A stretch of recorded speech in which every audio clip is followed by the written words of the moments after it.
एक बार की बात है, बादशाह अकबर के दरबार के मंत्रियों को लगने लगा था कि बादशाह बीरबल को उन लोगों की अपेक्षा ज्यादा महत्व देते हैं। मंत्रीगण इस बात से परेशान थे। उन्होंने सोचा कि हमें इसका कुछ न कुछ हल निकालना पड़ेगा। इसलिए एक बार जब बीरबल दरबार में मौजूद नहीं थे, इसी बात का फायदा उठाकर कुछ मंत्रीगण बीरबल के खिलाफ महाराज अकबर के कान भरने लगे। उनमें से एक कहने लगा, महाराज, आप केवल बीरबल को ही हर जिम्मेदारी देते हैं और हर काम में उन्हीं की सलाह ली जाती है। इसका मतलब यह है कि आप हमें काबिल नहीं समझते हैं। मगर ऐसा नहीं है, हम भी बीरबल जितने ही योग्य हैं। आप हमें मौका देकर देखिए, हम आपको निराश नहीं करेंगे। बादशाह अकबर को बीरबल बहुत प्रिय थे। वह उनके खिलाफ कुछ नहीं सुनना चाहते थे, लेकिन वो मंत्रीगणों को भी निराश नहीं करना चाहते थे। उन्होंने इसका एक समाधान निकाला। उन्होंने उनसे कहा, मैं तुम सभी से एक प्रश्न का जवाब चाहता हूँ, मगर ध्यान रहे कि अगर तुम लोग इसका जवाब नहीं दे पाए तो तुम सबको फांसी की सजा सुनाई जाएगी। मंत्रीगणों ने झिझक कर महाराज से कहा, ठीक है महाराज, हमें आपकी ये शर्त मंजूर है, लेकिन पहले आप प्रश्न तो पूछिए। बादशाह अकबर ने कहा, दुनिया की सबसे बड़ी चीज क्या है? यह सवाल सुनकर सभी मंत्रीगण एक दूसरे का मुंह ताकने लगे। बादशाह ने उनकी ये स्थिति देखकर कहा, याद रहे कि इस प्रश्न का उत्तर सही होना चाहिए। मुझे कोई भी अटपटा सा जवाब नहीं चाहिए।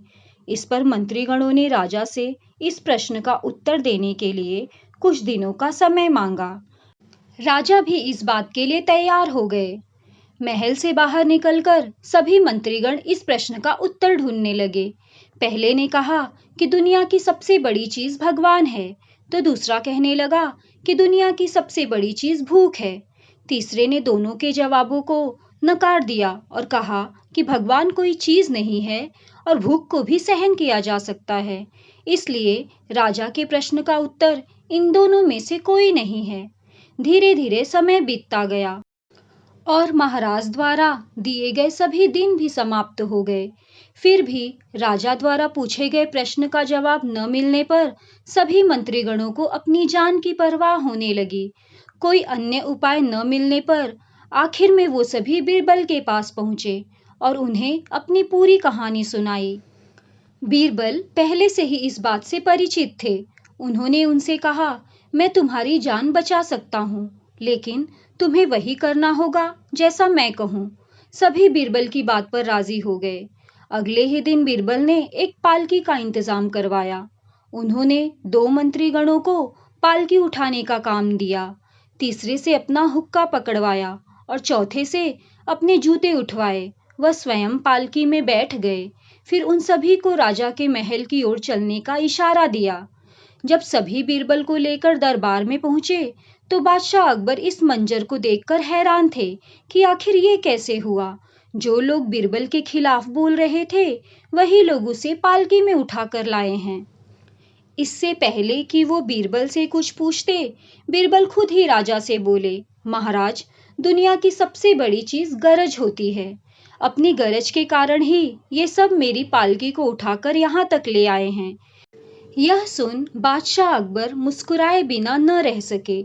उन्हें बीरबल की चतुराई समझ में आ गई और सभी मंत्रीगण शर्म के मारे सिर झुकाए दरबार में खड़े रहे। इस कहानी से हमें यह सीख मिलती है कि हमें किसी दूसरे की योग्यता से जलना नहीं चाहिए, बल्कि उससे सीख लेकर खुद को भी बेहतर और बेहतर बनाने की कोशिश करनी चाहिए।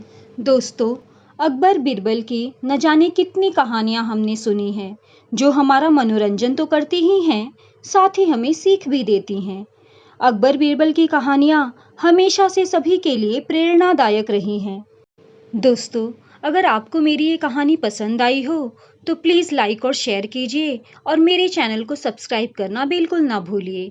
मैं इसी तरह की कहानियाँ आप लोगों के लिए लाती रहूँगी। कहानी सुनने के लिए आपका बहुत बहुत धन्यवाद।